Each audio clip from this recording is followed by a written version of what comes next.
ശ്രീ സണ്ണി ജോസഫ്. സാറേ, എൻ്റെ നിയോജകമണ്ഡലത്തിലെ Keezhpally CHSCയിലെ dialysis unit ആരംഭിക്കുന്ന പ്രവൃത്തി 2020 നവംബർ 5 അന്നത്തെ ആരോഗ്യമന്ത്രി MLAയുടെ അധ്യക്ഷതയിൽ ചേർന്ന യോഗത്തിൽ ഉദ്ഘാടനം ചെയ്യുന്നുണ്ട്. അതിലേക്ക് ബ്ലോക്ക് പഞ്ചായത്ത് 94 ലക്ഷം രൂപ മെഡിക്കൽ സർവീസ് കോർപ്പറേഷൻ ലിമിറ്റഡിന് കൈമാറിയിട്ടുണ്ട്. 94 ലക്ഷം രൂപ ബ്ലോക്ക് പഞ്ചായത്ത് അവരുടെ ഫണ്ടിൽ നിന്ന്, പദ്ധതി വിഹിതത്തിൽ നിന്ന് 1 കോടി രൂപയിലധികം അവിടുത്തെ ഈ ആവശ്യത്തിൻ്റെ പ്രവൃത്തികൾക്കായിട്ട് ചെയ്തിട്ടുണ്ട്. അപ്പോൾ 2 കോടി രൂപ അവർ ചെലവഴിച്ചു കഴിഞ്ഞു. ഇപ്പോൾ മെഡിക്കൽ സർവീസ് കോർപ്പറേഷൻ ബ്ലോക്ക് പഞ്ചായത്തിന് നൽകിയിരിക്കുന്ന കത്തും അതുപോലെ തന്നെ അവിടുത്തെ മെഡിക്കൽ ഓഫീസർക്ക് നൽകിയിരിക്കുന്ന കത്ത് ഇതിന് DHSൽ നിന്ന് പെർമിഷൻ മേടിക്കണമെന്നാണ്.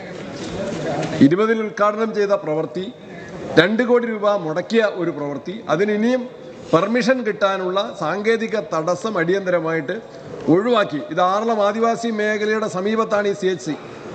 അതുകൊണ്ട് അവിടെ ഒരു ഡയാലിസിസ് യൂണിറ്റിൻ്റെ പ്രവൃത്തികളെല്ലാം ചെയ്തു, ആവശ്യമായിട്ടുള്ള ഇൻഫ്രാസ്ട്രക്ചർ എല്ലാം ചെയ്തിരിക്കുന്നു. പൈസ മെഡിക്കൽ സർവീസ് കോർപ്പറേഷൻ അടയ്ക്കുകയും ചെയ്തു. ഇനിയും അതിന് അനുമതി കിട്ടിയിട്ടില്ല. അതിൻ്റെ തടസ്സങ്ങൾ നീക്കി അനുമതി നൽകണം. മറ്റൊരു കാര്യം, പേരാവൂർ താലൂക്ക് ആശുപത്രിയിൽ ബഹുമാനപ്പെട്ട മന്ത്രി തന്നെ 2 പ്രാവശ്യം സന്ദർശിച്ചതാണ്. അവിടെ 21 നിലവിലുണ്ടായിരുന്ന കെട്ടിടങ്ങൾ പൊളിച്ച് കിബി വർക്കിൽ അന്നത്തെ പ്രവൃത്തി ഉദ്ഘാടനം നടത്തിയതാണ്. അന്നത്തെ മന്ത്രി വന്നു. ഈ 3 വർഷം കഴിഞ്ഞിട്ട് ആ പ്രവൃത്തിക്ക് ഇതുവരെ ടെൻഡർ ഉറപ്പിച്ചിട്ടില്ല. ഇപ്പോൾ ടെൻഡർ എക്സസ് ആണ്. 5 കോടി രൂപ എക്സസ് വേണം. അതിൻ്റെ ഫയല് ആരോഗ്യ വകുപ്പിൽ നിന്ന് ഫൈനാൻസ് വകുപ്പിലേക്ക് പോയിട്ടുണ്ട്. കിബിയിലെ വർക്കായതുകൊണ്ട് അതിൻ്റെ തടസ്സങ്ങളുണ്ടെന്ന് മനസ്സിലാക്കുന്നു. ആ തടസ്സവും മന്ത്രി തലത്തിൽ ഇടപെട്ട് പരിഹരിക്കണം. 3 വർഷമായിട്ട് 3 കെട്ടിടങ്ങൾ പൊളിച്ച് അവിടെ പകരം കെട്ടിടം പണിയാനാണ്. അപ്പോൾ കെട്ടിടങ്ങളുടെ സൗകര്യം ഇല്ലാത്തതുകൊണ്ട് നിരവധി ആളുകൾ, രോഗികൾ അവിടെ പ്രയാസപ്പെടുകയാണ്. അതുപോലെ ആവശ്യമായിട്ടുള്ള ഡോക്ടർമാർ ഇരിട്ടി, പേരാവൂർ ആശുപത്രികളിൽ ആവശ്യമാണ്. ഈ കാര്യങ്ങളിലെല്ലാം ആരോഗ്യ മന്ത്രിയുടെയും വകുപ്പിൻ്റെയും അടിയന്തര ശ്രദ്ധ ഇതിലൂടെ അഭ്യർത്ഥിക്കും. ബഹുമാനപ്പെട്ട ആരോഗ്യ വനിതാ ശിശുവികസന വകുപ്പ് മന്ത്രി. സർ, ഡയാലിസിസ് ചെയ്യുമ്പോൾ ഒരു രോഗിക്ക് ഉണ്ടാകുന്ന സങ്കീർണമായ സാഹചര്യങ്ങൾ കണക്കിലെടുത്തുകൊണ്ട് ചില നിശ്ചിത മാനദണ്ഡങ്ങൾ ഡയാലിസിസ് സെൻ്ററുകളിൽ ഉണ്ടാകണം എന്നുള്ളതിൻ്റെ അടിസ്ഥാനത്തിൽ കഴിഞ്ഞ സർക്കാരിൻ്റെ കാലത്ത് തന്നെ ആർദ്രം സ്റ്റാൻഡർഡൈസേഷൻ പ്രകാരം ഇത് സംബന്ധിച്ച മാനദണ്ഡങ്ങൾ പുറത്തിറക്കിയിരുന്നു. സർ, ആ ഗവൺമെൻറ് ഉത്തരവിൻ്റെ അടിസ്ഥാനത്തിൽ ആർദ്രം മിഷൻ്റെ ഭാഗമായി താലൂക്ക് ആശുപത്രി തലം മുതൽ മുകളിലോട്ടുള്ള ആരോഗ്യ സ്ഥാപനങ്ങളിലാണ് ഡയാലിസിസ് യൂണിറ്റ് ആരംഭിക്കാൻ തീരുമാനിച്ചിട്ടുള്ളത്. അതിൽ ഒട്ടേറെ ക്രൈറ്റീരിയ പറയുന്നുണ്ട് സർ. അതിൽ പരിശീലനം ലഭിച്ചിട്ടുള്ള ഡോക്ടർ, നേഴ്സ് എന്നിവരുടെയും ക്വാളിഫൈഡ് ടെക്നീഷ്യന്മാർ, അതുപോലെ തന്നെ ഈ രോഗിയുടെ ആന്തരിക അവയവ പ്രവർത്തനങ്ങളും ജീവനാഡി പ്രവർത്തനങ്ങളും ഒക്കെ നിരന്തരമായി മോണിറ്റർ ചെയ്യുന്നതിനുള്ള സംവിധാനം, അങ്ങനെ തുടങ്ങി കുറേയേറെ കാര്യങ്ങൾ. ബഹുമാന്യനായിട്ടുള്ള അംഗം ഈ വിഷയം എൻ്റെ ശ്രദ്ധയിൽപ്പെടുത്തിയിരുന്നു. സർ, ഇവിടെ അദ്ദേഹം സൂചിപ്പിച്ച കീഴ്പള്ളി CHC അവിടെ ഡയാലിസിസ് യൂണിറ്റ് സ്ഥാപിക്കുന്നതിന് നിലവിലുള്ള മാർഗ്ഗനിർദ്ദേശങ്ങൾ പ്രകാരം പ്രത്യേകം പരിശീലനം ലഭിച്ചിട്ടുള്ള ഡോക്ടർ, നേഴ്സ് എന്നിവരുടെയും അതുപോലെ ക്വാളിഫൈഡ് ടെക്നീഷ്യന്മാരുടെ സേവനം, ഓരോ കിടക്കകളിലും ഈ ഞാൻ പറഞ്ഞ മോണിറ്റർ സംവിധാനം, നഴ്സിംഗ് സ്റ്റേഷൻ, ഹാൻഡ് വാഷിംഗ്, അങ്ങനെ തുടങ്ങിയ ഒട്ടേറെ കാര്യങ്ങൾ ആവശ്യമുണ്ട് എന്നുള്ളതും അത് താലൂക്ക് തല ആശുപത്രിയാകണം എന്നുള്ളതാണ് ഗവൺമെൻറ് ഓർഡർ ഉള്ളത് സർ. പക്ഷേ ഈ ഘട്ടത്തിൽ ചില പ്രത്യേക ആവശ്യങ്ങൾ ഇങ്ങനെയുള്ള ചില മേഖലകളിൽ നിന്ന്, ബഹുമാനപ്പെട്ട അംഗം ഇവിടെ പറഞ്ഞു ആദിവാസി മേഖലയിലുള്ള ഒരു CHC ആണ്.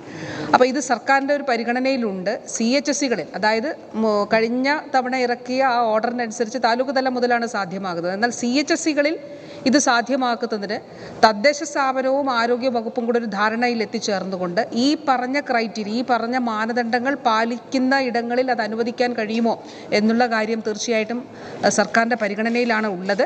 അത് പെട്ടെന്ന് തന്നെ ഒരു തീരുമാനമെടുത്തുകൊണ്ട് മുന്നോട്ട് പോകണം എന്നുള്ളതാണ് സർക്കാർ ആലോചിച്ചിട്ടുള്ളത്. അങ്ങനെയാണെങ്കിൽ അങ്ങനെ ഒരു ധാരണ ഉണ്ടാക്കി ഒരു കരാർ വെച്ചുകൊണ്ട് മുന്നോട്ട് പോകാൻ കഴിയുമെങ്കിൽ അത് സാധ്യമാക്കാൻ കഴിയും എന്നുള്ളതാണ് പ്രതീക്ഷിക്കപ്പെടുന്നത് സർ. അതോടൊപ്പം തന്നെ പേരാവൂർ താലൂക്ക് ആശുപത്രിയും ഇരിട്ടി താലൂക്ക് ആശുപത്രിയും സംബന്ധിച്ച കാര്യങ്ങൾ ബഹുമാനപ്പെട്ട അംഗം ഇവിടെ പറഞ്ഞു.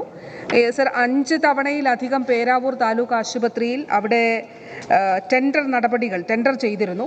നേരത്തെ ആദ്യ ടെൻഡർ നടപടികൾ സാങ്കേതികമായിട്ടുള്ള ചില തെറ്റുകൾ ചൂണ്ടിക്കാണിച്ചതിനെ തുടർന്ന് അത് റദ്ദാക്കിയിരുന്നു. അതിനുശേഷമാണ് സർ 5 തവണ നിർവഹണ ഏജൻസി ടെൻഡർ വിളിച്ചു. 5ാമത്തെ തവണ 3 ബിഡർമാരെ ലഭ്യമായി. ഇപ്പോൾ അനുവദിച്ച തുകയേക്കാൾ ഏതാണ്ട് 8.8% എന്നുള്ളതാണ് എൻ്റെ ഓർമ്മ. അങ്ങനെയാണെങ്കിൽ പോലും ഇനി സങ്കീർണമായിട്ടുള്ള സാങ്കേതിക പ്രശ്നങ്ങൾ മുന്നിലില്ല. അത് വകുപ്പിന് അനുമതി നൽകുന്ന നിലയിലേക്ക് ധനവകുപ്പിൻ്റെ കൂടി അനുമതി, കിഫ്ബിയുടെ അനുമതി തേടിക്കൊണ്ട് ഉടനെ തന്നെ ഈ വർക്ക് അവാർഡ് ചെയ്യാൻ കഴിയും എന്നുള്ളതാണ് അദ്ദേഹത്തെ അറിയിക്കാനുള്ളത്.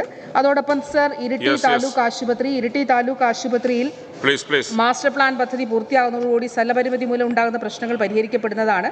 സർ, മതിയായ ബിഡർമാരെ ലഭിക്കാത്തതിനാൽ റീടെൻഡർ നടപടി വേണ്ടി വന്നതിനാലാണ് കാലതാമസം നേരിട്ടത്. 19/1/2024 ഇത് സംബന്ധിച്ച കരാർ ഒപ്പിട്ടിട്ടുണ്ട്. 28 മാസങ്ങളാണ് പ്രവൃത്തിക്കായിട്ടുള്ള കാലാവധി. അടുത്ത മാസം തന്നെ അതിന്റെ പ്രവൃത്തി ആരംഭിക്കാൻ കഴിയുമെന്ന് പ്രതീക്ഷിക്കുന്നു. ഞാൻ താലൂക്ക് തല ആശുപത്രി സന്ദർശന വേളയിൽ അവിടെ CMO പോസ്റ്റ് ഒഴിവുണ്ടായിരുന്നു സർ. ആ CMO പോസ്റ്റിലേക്ക് ഈ കഴിഞ്ഞ ജനുവരി മാസം 12-ാം തീയതി ഒരാളെ നിയോഗിച്ചിട്ടുണ്ട്. അതുകൂടാതെ ഒരു അനസ്തേഷ്യോളജിസ്റ്റിൻ്റെ ഒരു വിഷയം ഉണ്ടായിരുന്നു. അവിടെ ഒരു അനസ്തേഷ്യോളജിസ്റ്റിനെ നിയമിക്കുന്നതിന് വേണ്ടിയിട്ടുള്ള നടപടി സ്വീകരിച്ചിട്ടുണ്ട് എന്നുള്ളതും അദ്ദേഹത്തെ അറിയിക്കുകയാണ് സാർ.